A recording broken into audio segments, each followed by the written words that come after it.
saya akan menjelaskan tentang destinasi wisata alam Fatumnasi. Tapi sebelum lebih lanjut, saya akan memperkenalkan nama saya. Perkenalkan, nama saya Kopaska Ardi Kartamagang, NPM 202134121023 dari Program Studi Akuntansi Perpajakan Fakultas Sekolah Vokasi Universitas Warmadewa. Daya tarik alam Fatumnasi adalah panorama alamnya. Fatumnasi merupakan kawasan yang memiliki luas sekitar 1908,65 km persegi. Kawasan yang memiliki pegunungan dan perkebunan serta memiliki udara yang sangat sejuk, serta di setiap sore hari jalan menuju Fatumnasi akan diselimuti kabut. Tentu saja kabut yang ada di sepanjang jalan terpadu dengan view alam sekitar sehingga memberikan pesona yang indah. Di destinasi wisata alam Fatumnasi ini terdapat beberapa objek wisata yang sering jadi destinasi. Yang pertama itu ada Gunung Mutis. Gunung Mutis adalah salah satu gunung yang terdapat di Pulau Timur yang memiliki ketinggian sekitar 2.458 meter di depan permukaan laut dan menjadi gunung yang tertinggi di wilayah Timur Barat. Secara administratif, gunung ini terletak di antara dua kabupaten, yaitu Kabupaten Timur Tengah Utara dan Kabupaten Timur Tengah Selatan.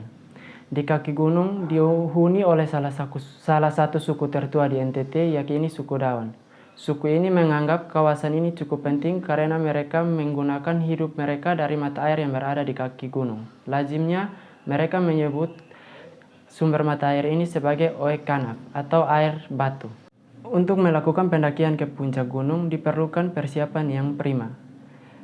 Wajib hukumnya bagi pendaki pemula untuk mengetahui teknik-teknik sebelum melakukan pendakian ke puncak gunung tersebut karena medannya yang cukup curam. Untuk summit attack, jarak dari kaki Gunung Mutis ke puncaknya sekitar 4-5 jam dari Camp Nanas, tapi itu semua tergantung dari kemampuan pendaki. Sebelum sampai ke puncak, pendaki akan berjumpa dengan view berupa hamparan padang rumput hijau yang membentang luas. Tempat ini bisa dijadikan untuk mendirikan tenda. Pagi hari adalah waktu yang tepat untuk melihat keindahan dari puncak Gunung Mutis. Di sana, pengunjung akan takjub dengan hamparan awan-awan tebal yang membuat pengunjung seperti sedang berdiri di atas awan. Yang berikut ada Taman Gladiol. Pada bulan Desember hingga bulan April, bunga dengan bahasa Latin gladius akan bermekaran di Taman Desa Gladiol. Bunga tersebut tumbuh secara liar dengan beraneka warna mencolok. Lokasi ini berdekatan dengan kawasan cagar alam Mutis. Jika tidak salah, traveler berkunjung ke sana sambil melihat keindahan kawasan cagar alam Gunung Mutis. Umek Bubu merupakan bangunan tradisional berbentuk bundar yang menjadi rumah tempat tinggal bagi suku Dawan. Istilah Umek Bubu terdiri dari dua kata, yaitu ume yang berarti rumah dan kubu yang artinya bundar. Umek Bubu digunakan sebagai dapur keluarga sekaligus tempat untuk menyimpan hasil panen seperti jagung, kacang, labu, dan lain sebagainya. Selain itu, Umek Bubu juga difungsikan sebagai tempat tidur keluarga. Yang berikut ada hutan bonsai. Hutan bonsai ini disebut dalam bahasa lokal akuna. Di kawasan ini terdapat barisan pohon bonsai yang tingginya kurang lebih 2-5 meter. Ciri khas dari pohon ini adalah tinggi, besar, dan berbonggol, serta ditumbuhi aneka lumut dan anggrek. Hutan ini juga sering dijuluki sebagai negeri dongeng karena terdapat lorong bukit-bukit kecil berwarna merah keemasan. Selain itu, keunikan pohon bonsai yang ditumbuhi lumut berbentuk seperti berjenggot atau dalam bahasa lokal disebut sebagai ampupu konof. Untuk menuju kawasan hutan bonsai ini, traveler bisa melalui jalur darat menggunakan kendaraan roda 2 maupun roda 4 dari kota kecil Kapan, Kecamatan Molo Utara yang berjarak kurang lebih 7 km. Yang berikut ada hutan pinus. Barisan pepohonan pinus yang terletak di sepanjang cagar alam Mutis ini sangat hits di kalangan traveler. Tidak heran hutan pinus Fatumnasi ini selalu dipadati pengunjung khususnya pada hari libur atau akhir pekan. Di hutan pinus Fatumnasi ini dapat menyediakan spot foto menarik untuk feed Instagrammu. Selain itu, mengunjungi hutan pinus Fatumnasi, kamu juga dapat menikmati keindahan bukit yang berada di lokasi hutan Fatumnasi.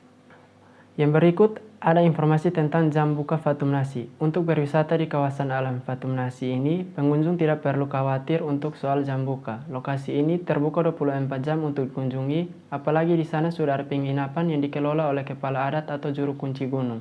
Untuk informasi tiket Fatumnasi, mengingat luasnya kawasan Fatumnasi, ada beberapa spot yang bisa dikunjungi di kawasan wisata alam ini. Umumnya objek di kawasan ini tidak memberikan tiket masuk.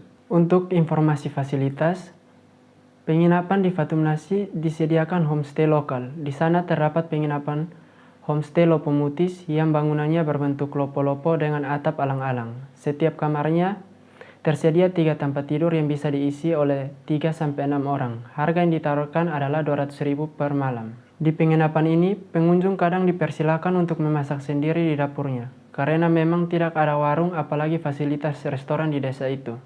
Hal itu pun justru dimanfaatkan oleh pengelola homestay sebagai salah satu aktivitas oleh wisatawan di mana pengunjung akan mendapatkan pengalaman untuk memasak menggunakan tungku kayu di dapur yang sederhana.